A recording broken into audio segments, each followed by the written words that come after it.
What is,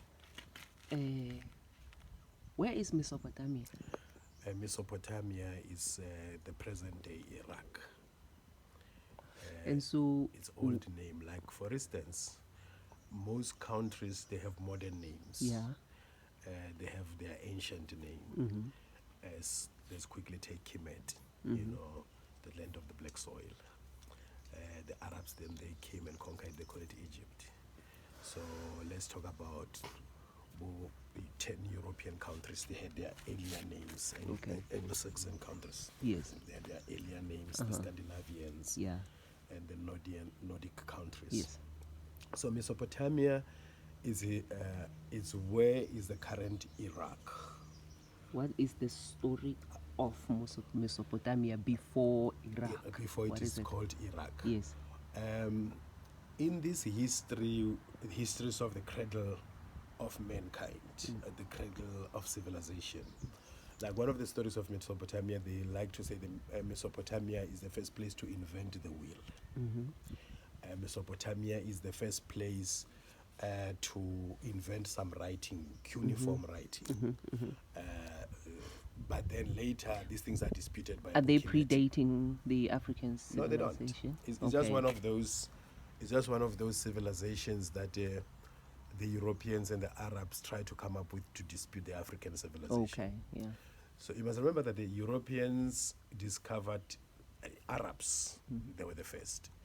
1675 BC, before Common Era, you had the Hyksos, the Asiatic tribes, the Asians. They were coming from Asia. Hittites. In the Bible, they call them Hittites. They came into Kemet.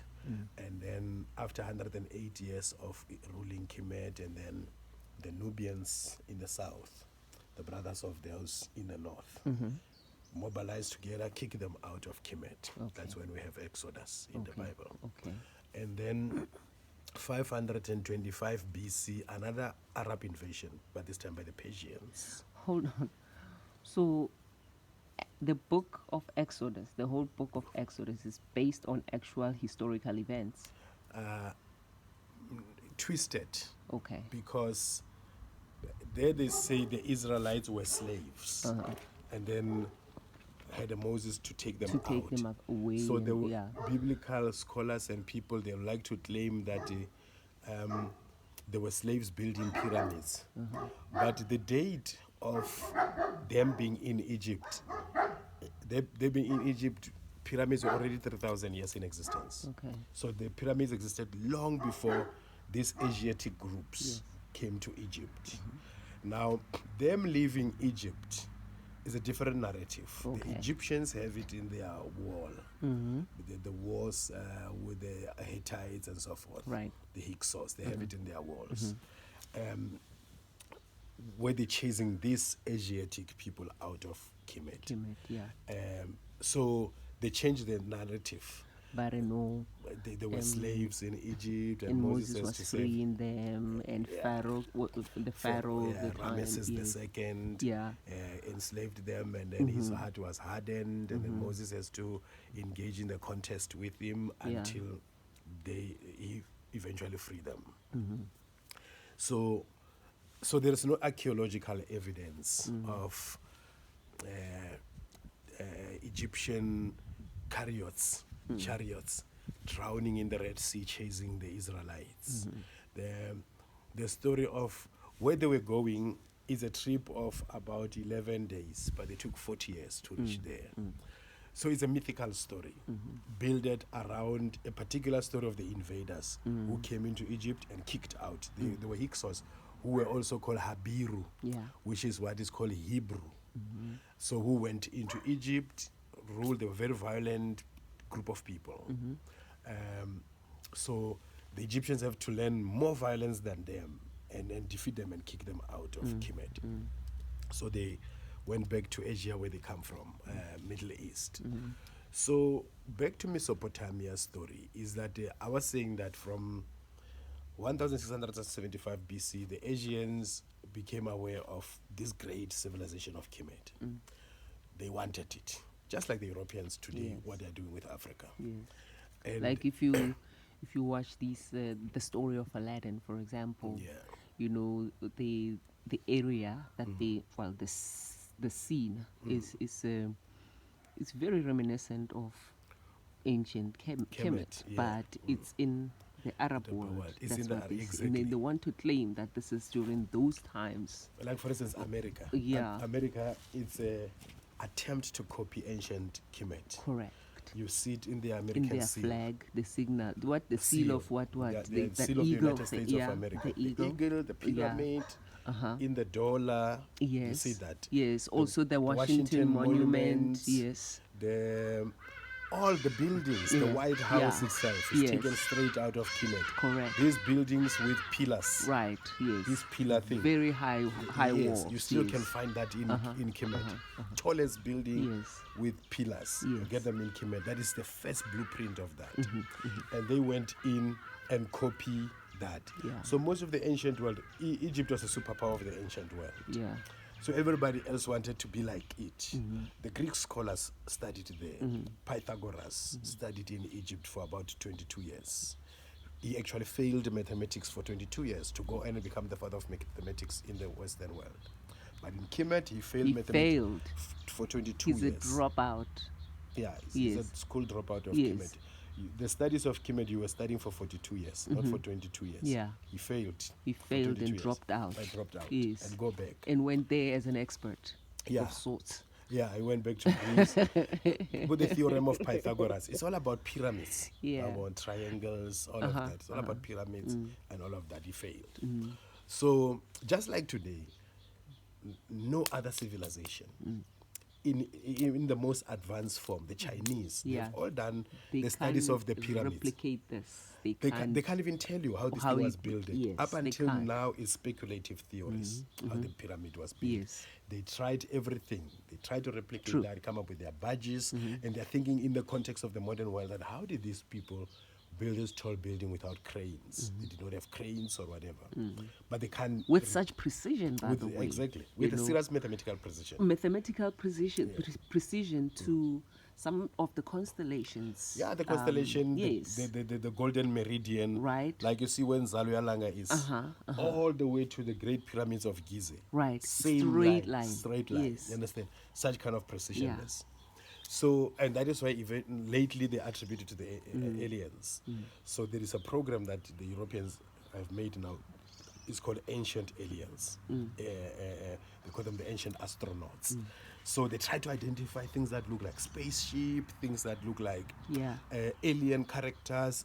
They look at the head of Akhenaten and his elongated skull and all of that. They see the head of an alien, but they were wearing turbans or crowns. Ah, Yeah, the turbans and the beard. You Yes, see and the beard. and the pharaohs. Yes. Yes, it's a Kemetic thing. Uh-huh. So they were wrapping their head, you see. So instead, they twist in the story and Yeah. they're saying it's aliens and they They look say like aliens this. because they can't bring themselves close to Even attribute that accept accepting that is the black black people. man has done There is a book you need to get. It's called Ruins of Civilization by Count Volney, C.F. Volney. Volney was one of those group of people Napoleon took, scientists, scholars, when he invaded Egypt. He came with scholars, scientists, all group of this type of people. So one of them, Count Volney, witnessed the bombing of the nose of the Sphinx when they disfigure it. But Count Volney wrote in the book Ruins of Civilization that it's so amazing that this race today who are our slaves, who are the despised of the world, are the ones who gave to the world civilization. You can tell unmistaken features, Negroid features in these statues. These people have left their own blueprint. That is we who made this. So the Europeans and the Arab today, the Arab, they are now even disputing openly that ancient civilization of Egypt is not African. But there was the Cairo conference of 1974, organized by UNESCO, where there were 18 professors who are going to talk about this conference. It was two-phase conference.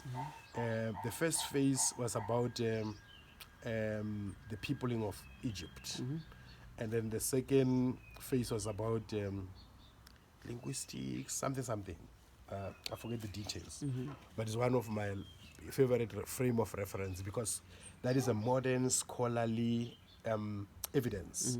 So there were 18 professors, Arabs and Europeans, and only 2 African professors who went on to dispute, to prove with facts that Egypt is an African civilization. Sheikh Anta Diop and Theophilo Obenga. Theophilo Obenga from the Congo, Sheikh Anta Diop from Senegal. Sheikh Anta Diop, he had a carbon dating system in his institute in Dakar. He took a piece of a mummy cloth just to check the melanin content in the mummy and to prove that these people here who are mummified and lay dead here, they were African people. Same as the people of the sub-Sahara Africa. Same as us. We are one and the same. Yeah.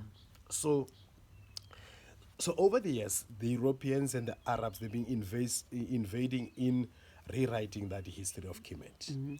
And the focus is in Kemet. Look, they in a space of 200 years, the Europeans digged about 65 graves. They did grave robbery and grave desecration to about 65 graves, stealing gold because the pharaohs were buried with Buried gold. with their material. Yeah, it's like the grave was like a room. Yeah. A room. It's like you know, a modern bedroom. Yes, a mummified body on full display there and surrounded by Mummified all body on its bed. yes. Your favorite thing, your ornaments, yeah. your symbols of your office as a pharaoh or as a high priest, and so forth. You see? And they took the loot. These things are all over in museums all over Europe. The Louvre Museum, that is where you will get even the zodiac, the Dendera zodiac is there in full display. Stolen by antique thief of France, you know. So they don't start now. They don't start now with the French busy robbing the 13 African, the West African countries that it colonized before. They don't start anytime soon. They started 1675 BC. 525 BC, they went back again into Egypt. From there, Buma 332, 334 BC was the Greeks through Alexander the Great, which first it was the scholars who went on also become spies, like Buma 500 and something, Pythagoras, you know, Xenophanes, they were the ones who went there and studied. So when Alexander went with his teacher Aristotle, that is where Aristotle looted the knowledge of Egypt, and then they changed the ancient Egypt library they call Alexandria, the Alexandria Library, which was then banned by the Christians.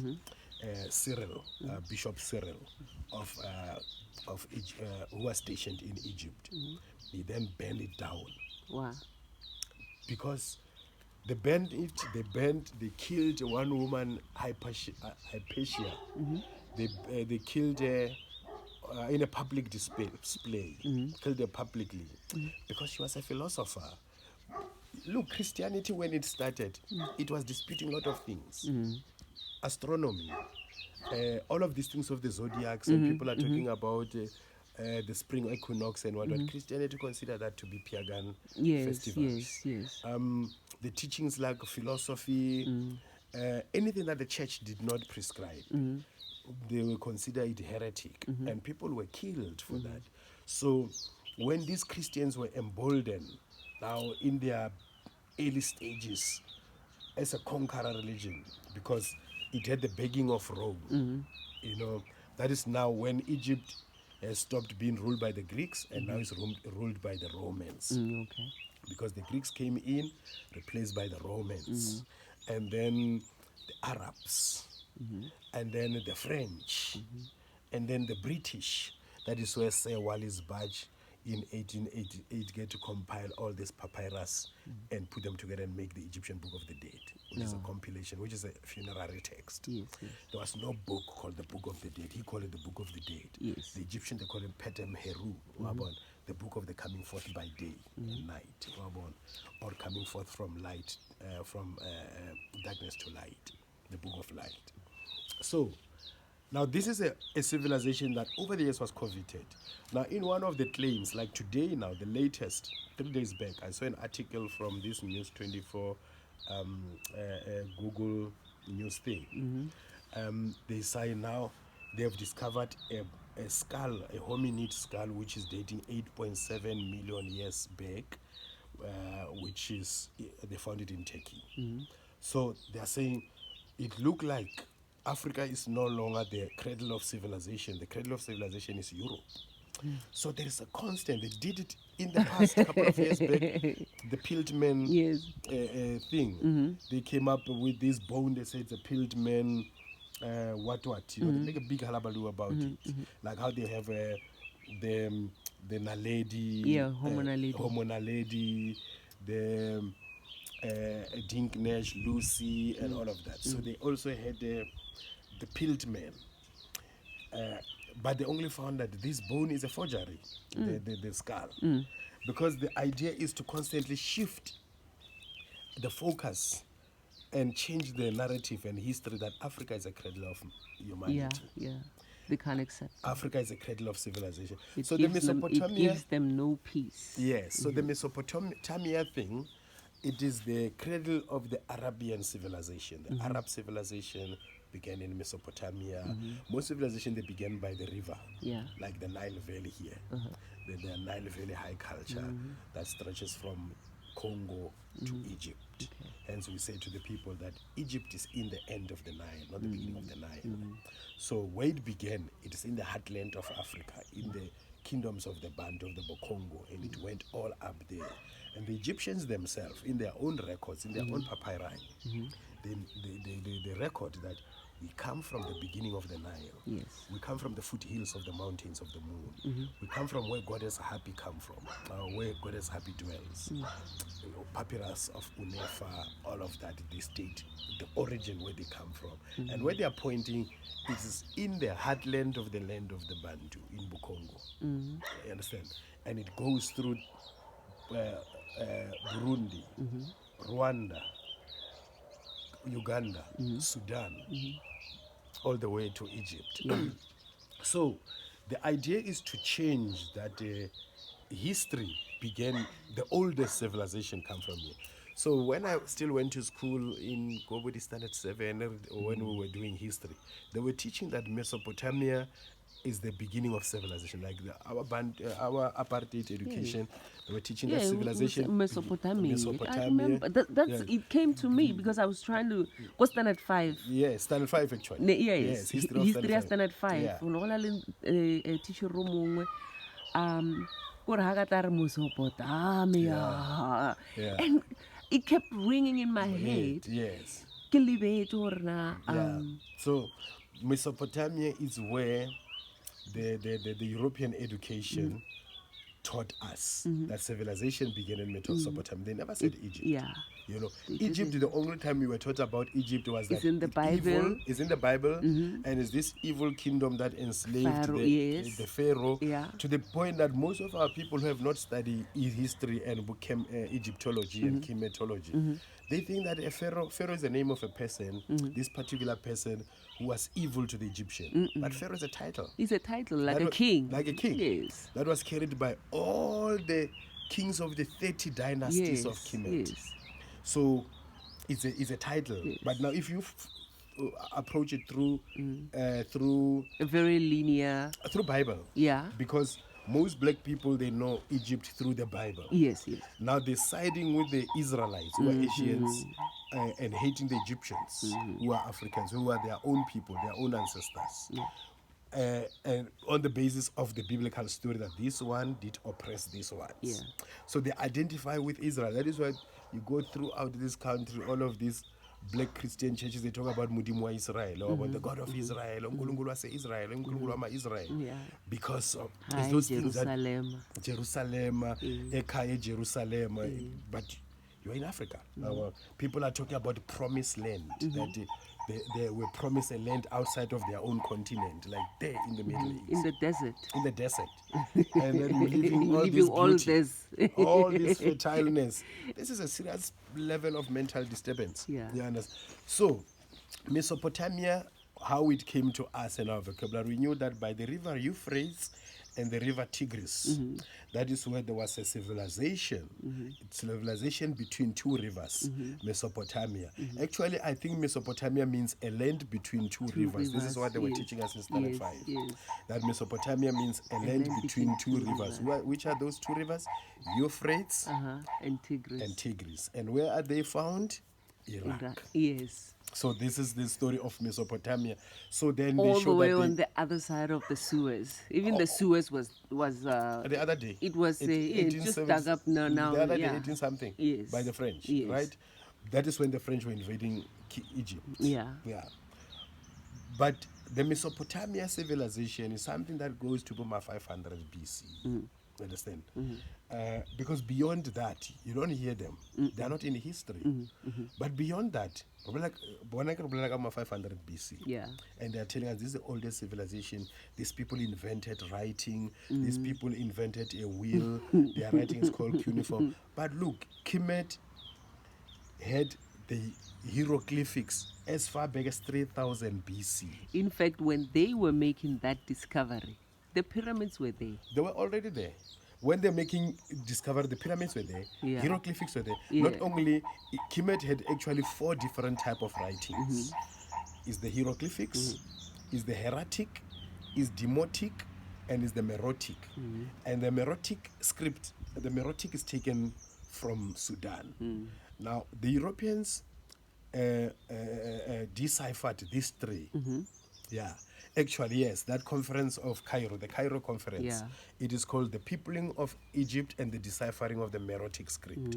So from the 28th to the, I think the 28th to the 30th of January, they were dealing with the peopling of Egypt. And then the second leg of the conference was the 1st of February to the 4th of February. It is the Cairo 1974 Cairo conference, where Sheikh Anta Diop and Theophilo Obenga proved through linguistic framework, through cultural framework, through carbon dating system, that Egypt is part and parcel of the Black African civilization, not just African, but Black Africa. Yeah.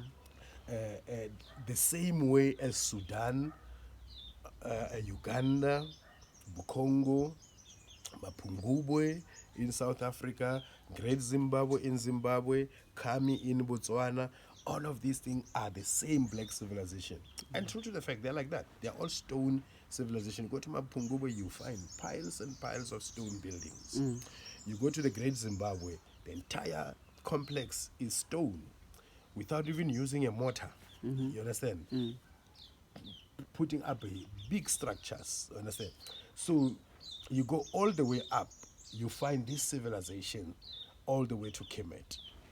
So the Mesopotamia civilization story was to dispute the African civilization story again. Like They keep trying. yeah, they will never stop trying, because it served their best interest to lie about us and to lie to us. Yeah. Now, unfortunately, the people who lie to us the most are the ones who want to be the one who tell us the truth. Yes. And that is why they invest so much in knowledge dissemination systems, the media. Yeah. Like institutions, schools, universities. They invent studies. They become experts in African studies. That time is a European. Yeah. They say he's an expert in African studies. I mean, do you know that the first person in this country to have a PhD in Ubuntu is a white man? I have got a book. I've got that small booklet. I retrieved You it back actually out of my can't lab. make this stuff up, right? You can't No, I make don't it make up. stuff up. No, no. You can't make, like, how is next that time I even see- possible? Yeah, next time I That bring it up. Lehoa is Yeah. gonna tell us about Ubuntu. us. Yeah, well, Now I'm thinking, listen, the original indigenous PhD holders ba of ba mo Ubuntu. fele degree because o kgona go re botsa ka rena. Yeah. But listen, Hey, nna where ra did he learn fedile. about us? He went to consult with the original PhD holders, which is our grandmothers. Yes. Now they call them, you see, that is why we need to decolonize research. Because research reduces our people into informants. Yes. They say the knowledge holders are the informant Yeah. or the source. Yeah. When he's writing his thesis and everything, now quote your source. Oh, I met this old woman in this village. Yes. Also, their sources and informant. Yes. But when in truth, these are the knowledge holders, the real PhDs that Yes. no institution can qualify them. Yes. So literally, Because institutions this is a goes to them. stolen PhD.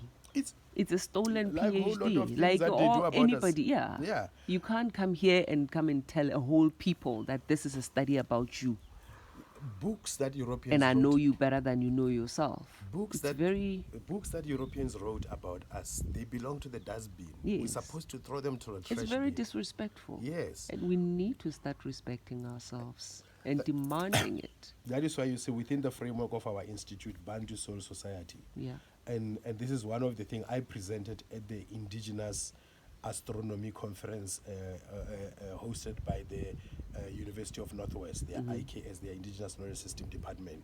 Last year I was presenting a paper at that Indigenous Astronomy Conference. It was about 3 days. My paper was researching the researchers, the antithesis of thesis, that we need to begin to research these people who claim to have done research Yeah. about us. Yeah. Because the nature of research is colonial. Yeah. The nature of research is racist. And it's so deeply entrenched. You see it on the comment sections a Yeah. lot. They say, no, do your research. That can't be true. Yeah. And when you check, who are they making references to? You see, Are white people, These are white people. with PhDs Ds. about us. Us. Now, how do you have a PhD about me? Then I must be beyond PhD, and then I don't Yes. have to listen to you. Yes. So that books, should be whenever you go and preach to Dinono to your yes, children. to your children. When you the bedtime stories, you can't come Yes. here and tell us It's about us. Books that Europeans write about Africans, they should write them for their children Yes. to read in school, and Yeah. there are people there. They must never try to bring them to us because Yeah. you see, but that is the whole misfortune of the whole thing. We're the only race where our invaders, our conquerors, our colonizers, our enemy write about us. Yeah. And we're the only people who have our children educated by our own enemies, our own conquerors. You look at the Arabs, the Muslims, they have their own schools. They continue to take Yeah. because they write about us, they commercialize, they No, but cash in on I'm everything. saying, like, look at other nations. They're responsible for their education. The schools that we are fighting hard to have our children go to them, they're Christian schools. Yes. They're colonial by nature and content. So they're designed to fake you. The Arabs, on the contrary, these Muslims, they have their own schools. Yeah.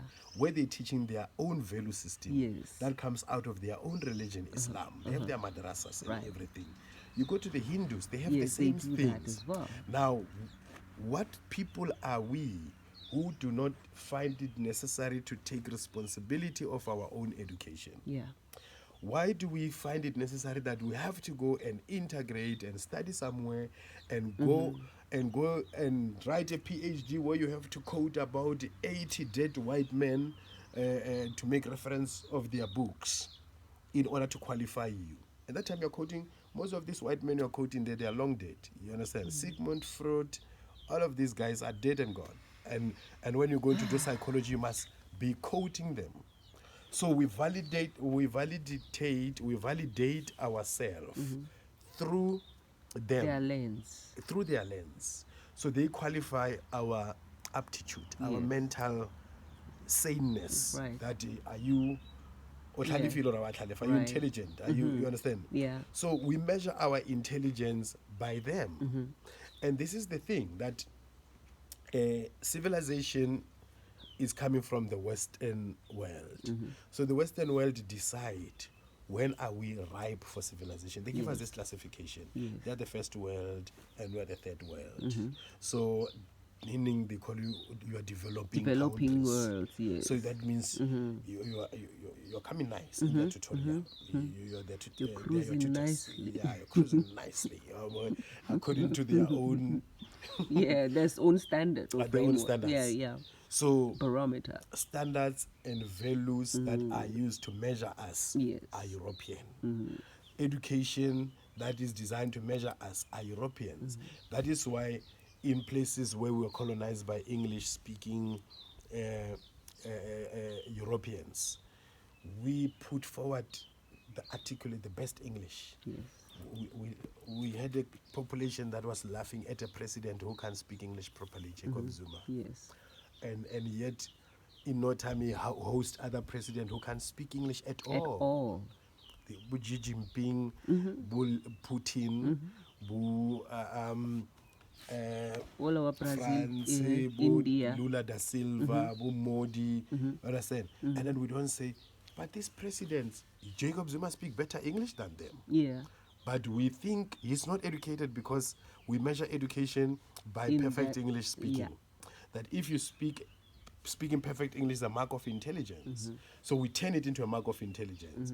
But it's because of we are conditioned and colonized in that way. That when we say you are educated,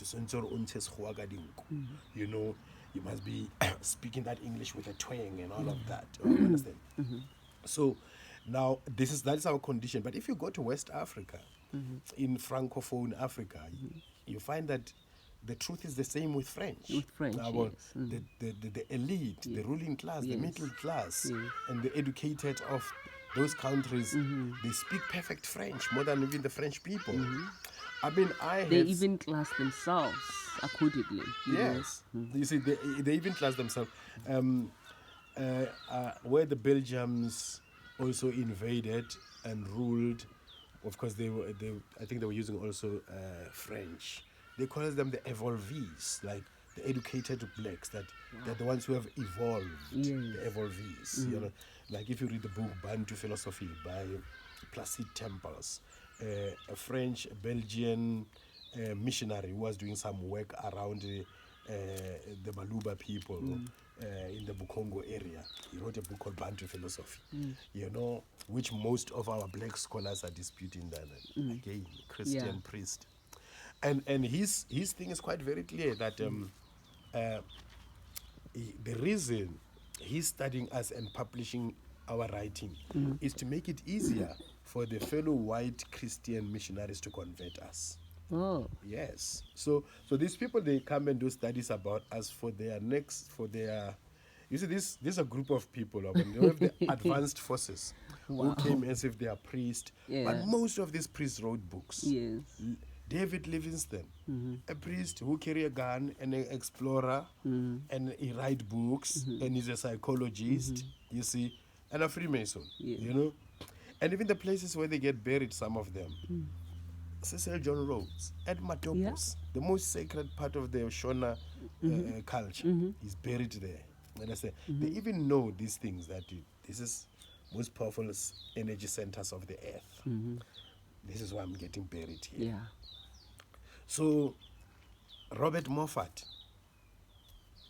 he wrote the Bible into Tswana language. He translated the Bible into Tswana language, which became the first Bantu Bible of the Bantu of the Southern Africa. Actually, the first Bantu Bible, the first language that the Bible was translated into was in Setswana. Started first with some gospel and then the entire book.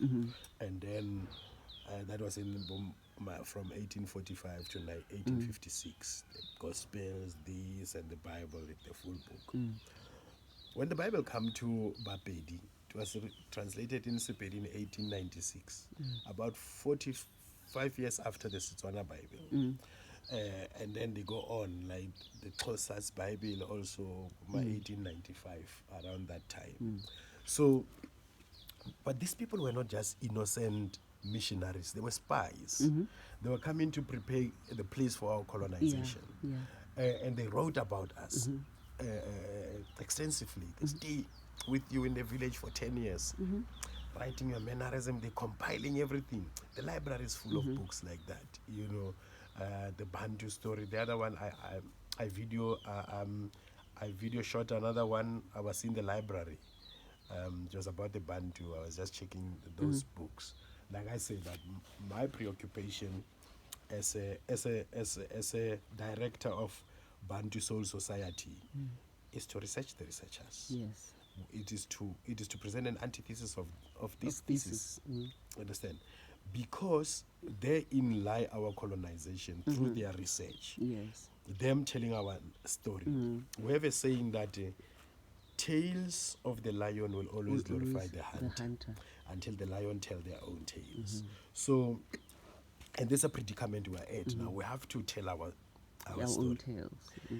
And we tell it against our oral tradition. Yes. We still have sources of oral tradition. There are a whole lot of things that we grow up hearing them. Most of us, we grew up with our grandmothers who never really went to school.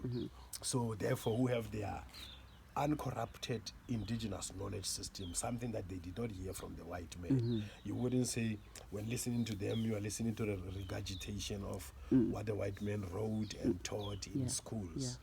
No, they tell you what is being passed to them by their grandparents, so on. Because we had orders of storytellers, custodians, historians, orators, and some of our story, because we are largely oral civilization, we are oral tradition civilization. Most of our history and knowledge is recorded in history itself, in what they call mythology, in tales, in songs, in poetry, in witty sayings. That is where all of that, different type of songs, different, in drums, the drum script and all of that. So our knowledge is still there. So that is what we do, is that we use our knowledge. And this I said also earlier about one of our approach to studies, that where we talk about Africa beyond Ethiopia and Egypt, that we using Bantu to explain Egypt, because what you have there in Egypt is the alphabets, it's not the sound. Yes. And Sheikh Anta Diop, in one of those sessions to prove the blackness of Egypt, he compared his language Wolof from West Africa, from Senegal, that the language, the Wolof script and the Kemetic script is the same, except with only 3 letters. But everything else is the same. What are those 3 letters? They are in Wolof. I don't know them. Okay. Okay. I mean, why? No, that is where there is that slight difference. Okay, within an accuracy of. Yes. Okay. Yeah, like everything else is the same. And then he's comparing that. Yes. I think it's Civilization or Barbarianism, one of his books. The way he's documenting, I think it's Civilization or Barbarianism, African origin of civilization. Yeah. And then he's documented that, and then he have all of that, those scripts, and then he show actually the difference. Actually, I know them, but I don't know how to sound them. You know, like I do not really get to commit them to memory. So it's one of those things that the other day we were looking at the Bantu script that are written in the Indaba Machel. Yes. Remember those Bantu script that are there in Indaba Machel? The signs, yes. The symbols. Sign writing. Yes, yes. Which is basically what hieroglyphic means, picture Correct. writing. Yeah. You know. So our picture writing and the Kemetic picture writing is the same. Because of the type of language we speak. It's onomatopoeic. You know, it's the sound thing, name itself. Because Yeah. but it's a whole lot of mabele ka hara beke, a drop a re kiti. So ke sekete. So it gave itself name. It's onomatopoeic. It's the language we speak. It gives the sound it make, the action it make, all of that.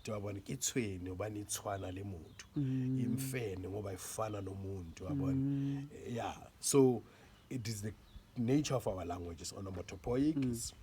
It is anthropocentric. Too.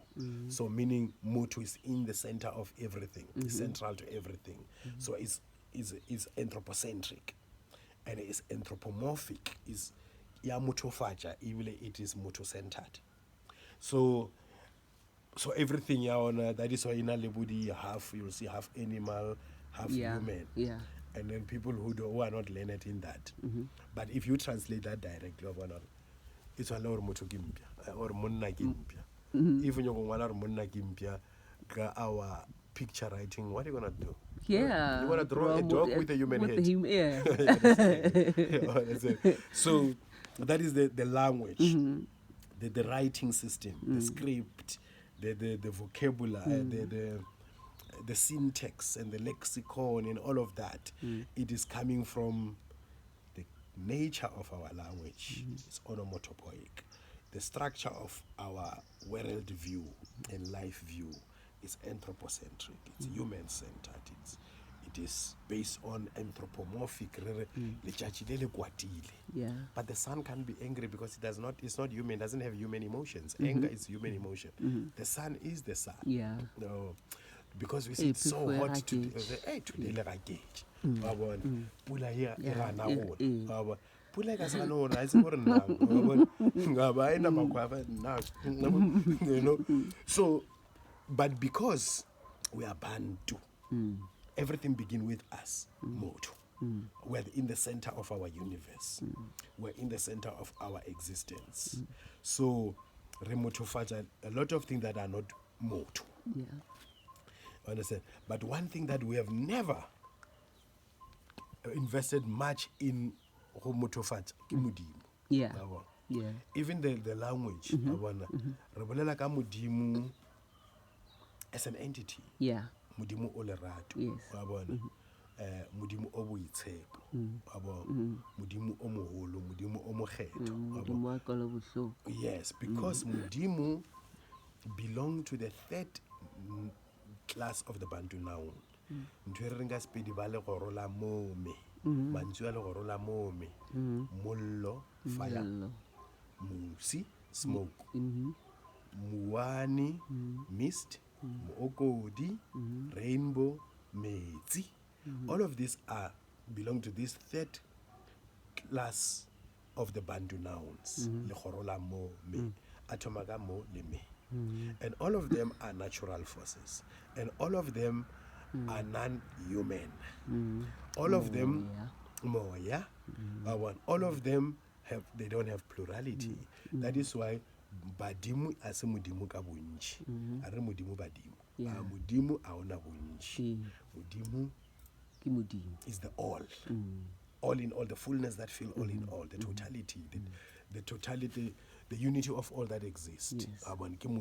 Yes. The great spirit.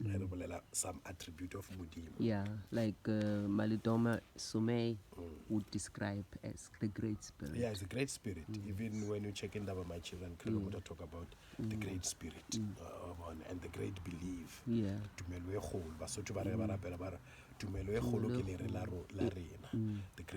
great belief. So we have the great spirit, the great belief, and the great knowledge. It's a boy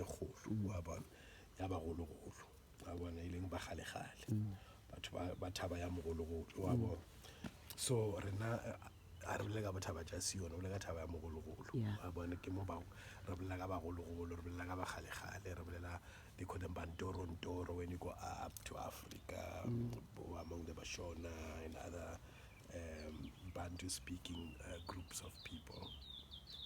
So so basically when they tell us about Mudimu being Amutofatiwa, that was one of the conflicts that our people had with the missionaries. Yes. That you can't say. No, you can't say Mudimu. That particular individual ke Mudimu. That's why Mudimu, anyone else, laugh it out of a because Ujula Nama over Moya. Mudimu ke Moya Omogolo. So, Mudimu, the great spirit, ke Moya Omogolo. And then that also the fullness and the totality of Mudimu nobody does. From a culture that say God is unknown and unknowable. You know, instilled in me. And then some missionary come with the Bible and say, this white man is Mudimu. How does that work? It doesn't work because in my socialization, in my culturation, in my upbringing, in my Africanization, I know Mudimu. So therefore it became a point of resistance when this Mudimu now, with human emotions, who have his chosen children, who have legitimate and illegitimate children. These ones are his legitimate children called the Israelites, and these other ones are illegitimate children. You have the right to colonize them, you have the right to enslave them, slave obey your masters, and all of that. It becomes fundamental contradiction. Yeah.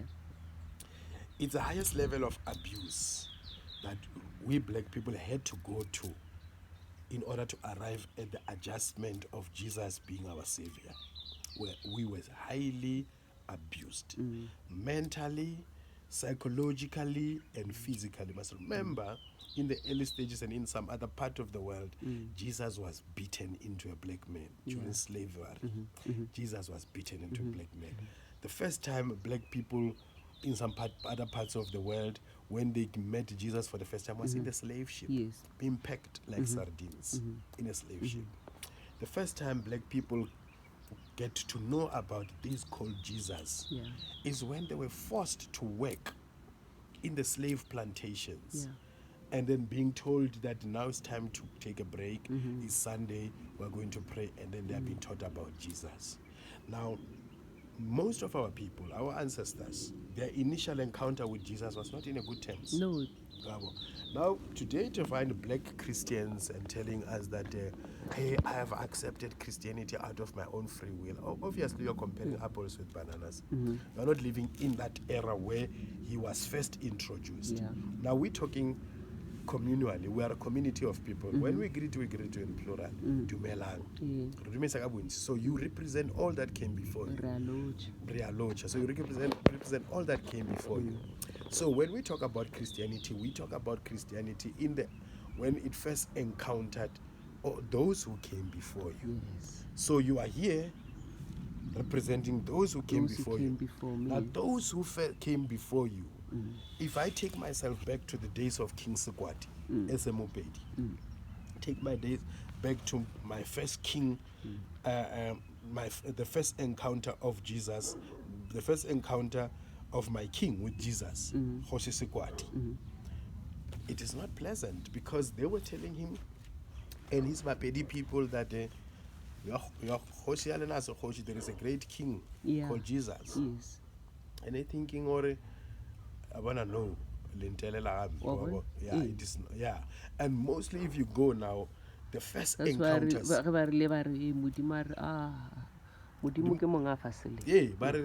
Jesus is the king of the world. No. Hoshi ke modimo wa lefatshe. Nna ke modimo wa setjhaba se sa babedi.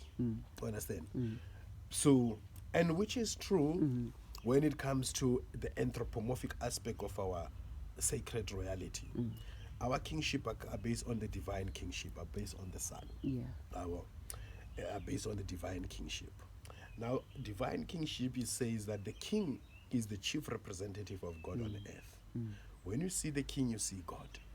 That is why I was namolawa godimo ga kgoshi. Ha ona molao wa feta wa kgoshi. Ge molata wa moshadi a etla o re molao wa kgoshi o re. A bona a re molao wa modimo o re. A re molao wa moshe o re. O re molao wa kgoshi o re. And o sa latele molao wa kgoshi, ba o botsa re go nyatša kgoshi ko tloga. A bona pack and live his village. And then when we start to imagine Mudimu in now our imaginative forms, because knowledge is displayed in different way, and there is where we apply imaginations. When we begin to imagine Mudimu, we imagine Mudimu as the king of the heavenly village, modeled after our earthly villages, as above so below, as in heaven so shall be on earth. That what we imagine to be taking place in heaven, because none of us have ever been to heaven, or the dwelling place of the Great Spirit, which most of our cosmology does not even say the dwelling place of Mudimu is in the sky. It's in the sky, it's here, like they'll talk about Muariwadeng. It's under, it is the underworld. So it's everywhere. But when we do take time to imagine Mudimu having an abode, a place, we imagine that in the form of our village. Yes. in the form of the society that we Somebody know. who looks like us. Somebody who look like us. Somebody whom we can relate with. That is why we'll talk about, you listen to most of our African stories, which they call it mythology. I call it my theology. Yeah. Me, M-Y, Yeah. theology. Yeah. That mythology is my theology. Yes. They came in here and they call our theology a mythology. Yeah. Within the context of African traditional religion, Yes. ATR. The colonizers came and referred to our theology as mythology. Now, if you look at our own mythology, which is our theology, where they talk about Mudimu, they differ. They talk about Mudimu as this heavenly king in his own village, Yeah. sometimes sitting with the pots of Umkomboti there, drinking, and all of that. Yeah. Like what you will normally have as a village life. Yes. You imagine that in the heavenly Yes. projection. Yes. When you're projecting the heavens. Now, and remember, religion, African indigenous religion, African traditional religion for African people is a poetic state of mind. When we feeling heavenly and divine, we feel poetry. Ke mo re re modimo a ko utlwa ra rapela ba rapedi ka metlha ha re qale wa bona tlhahla metsi wa etsekeledi wa bona tsholla dikeledi tsa Maria le tlhabula tsa keledi tsa le tlhabula Maria. It's all poetry, it's all poetic expression. So religion is a poetic state of mind for African people. So o batheletše le masione le mapostole, they're different from the kereke about this Africanized Christianity. But le dithero tša bona ba re ga bona senatla sa legodimo mmabaledi wa ditšhaba, all of that is pure poetry when you're listening to them. Yeah. You understand? So And also, I mean, the way they praise, o ka lebelela masione wa theletša gabotse ge ba dirang poho yes, ke malopo gape go shota moropa.